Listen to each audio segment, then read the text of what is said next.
So to get really good free images, you can go to unsplash.com and you can use these images for business or personal, and then you can go to photo to actually crop it. Alright, go back here, and as you can see the image is loaded in. Then for the background mode, we want to set full cover. Alright, and then what you want to do is you want to stretch that image out a little bit. You want to add some spacing so you can see that whole image. So what we need to do is click on padding.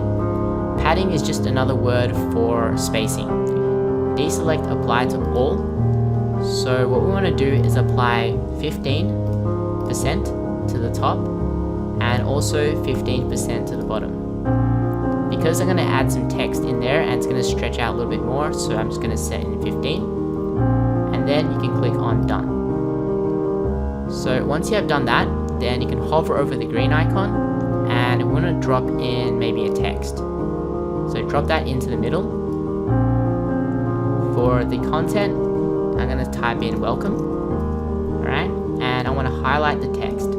I want to set this text to heading 1. So normally there's only one heading, one font for a specific page.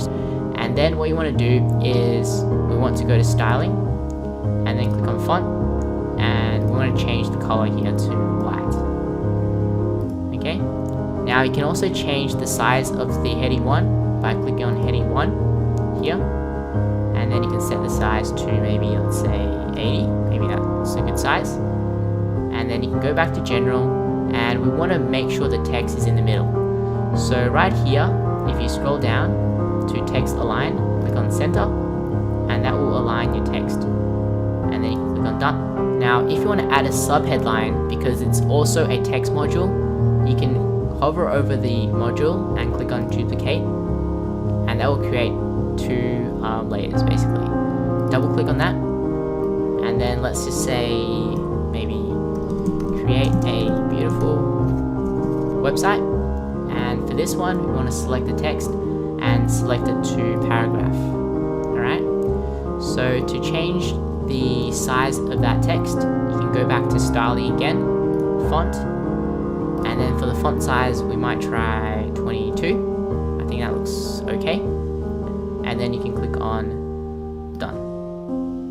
Alright, now the next step is to add a button. So to do that, hover over the green icon, look for the button and drop that in below there. So here you can select the style of the button.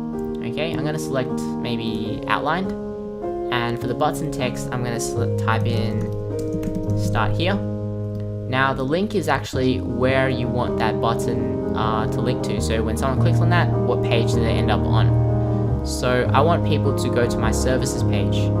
So on the bottom left you'll see the URL. So what you can do is you can copy the URL from the top here, paste it in, and then type in services. Okay, and then you can also select the button colors and things like that, add an icon. You can also go to styling and click on button link to select some custom colors for your button colors, right? And then what you can do is click on done. Okay, as you can see that's on the left. So if we actually go back to the row options and click on that, styling, font, for the text align we click on center. So what that basically does is everything inside this row will be aligned into the center. Okay, so what we can do to preview the website is click on the preview icon here, and there you go. So as you'll see there is a gap here and we want to remove that. To do that we can click on save first and then click on backend